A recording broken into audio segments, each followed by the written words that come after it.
How to make taskbar icons smaller in Windows 11. First, click on Start button. Click on Settings.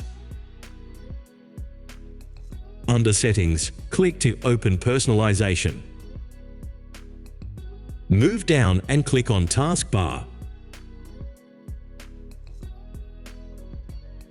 First, let us hide this search space. Move up here on the search. Click and select Hide. Done. Now turn off this task view. Done. Even turn off this widget. So that's it. Now you can see we have made the taskbar icons smaller in Windows 11. So, thank you for watching, and don't forget to subscribe for more tech videos.